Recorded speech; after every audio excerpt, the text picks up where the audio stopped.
Avez-vous l'impression de courir sur un tapis roulant sans fin? Les statistiques montrent que notre génération est la plus qualifiée de l'histoire, mais aussi la plus anxieuse. La moitié des jeunes d'aujourd'hui se disent insatisfaits de leur vie et 72% vivent dans des difficultés financières constantes. Nous aspirons à l'autonomie, nous cherchons un sens à notre existence. Mais nous nous heurtons sans cesse à un mur. À la question « Qu'est-ce que Jésus a en réserve pour moi ?» On répond généralement par des promesses de voiture, de maison ou d'une vie sans problème. Mais si je vous disais que ce qu'il a en réserve, c'est précisément l'antidote à cette crise d'identité et à cette pression de performance qui vous accable en ce moment. Restez avec moi, car la réponse ne consiste pas à en faire plus, mais à trouver ce que vous cherchez désespérément. Pour comprendre ce que Jésus nous offre, il nous faut comprendre ce que le monde nous propose. Une étude récente a montré que la principale cause de malheur chez les jeunes est le sans-abrisme et l'instabilité. Le monde nous dit que notre valeur se mesure à nos performances. C'est ce qu'on appelle le syndrome de l'imposteur, ou une autocritique excessive, qui nous pousse à nous qualifier de paresseux ou dératés lorsque nous n'obtenons pas de succès immédiat.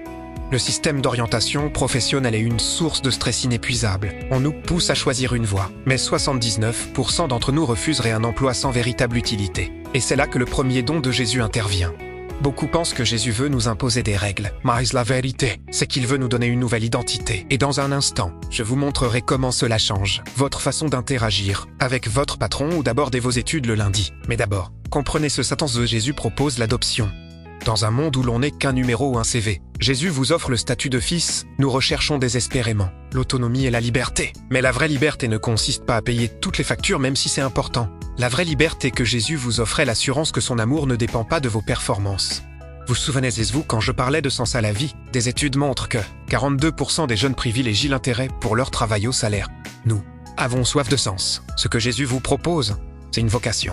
C'est passe. Juste un emploi pour payer les factures en souffrant. La Bible enseigne que tout travail honnête glorifie Dieu. Jésus vous donne une raison de vous lever le matin qui n'est pas la peur de la pauvreté, mais la gratitude de servir. Le monde offre la précarité. Jésus offre la providence. Le monde offre l'isolement. Voyez comment la pandémie a ébranlé notre confiance sociale. Jésus offre une famille, l'Église. Mais le plus grand n'est pas social, il est spirituel. C'est la justification. C'est Dieu qui vous regarde avec toutes vos faiblesses spirituelles, vos angoisses et vos dettes, et qui dit que tout est payé. Tu es accepté. Qu'est-ce que Jésus a pour vous? Venez à moi, vous tous qui êtes fatigués et chargés. Il ne vous promet pas que vous deviendrez riche demain, mais il vous promet que vous ne marcherez plus jamais seul et que votre vie a une valeur éternelle qu'aucune crise économique ne peut vous enlever. Ainsi, Jésus vous offre identité, raison d'être épais.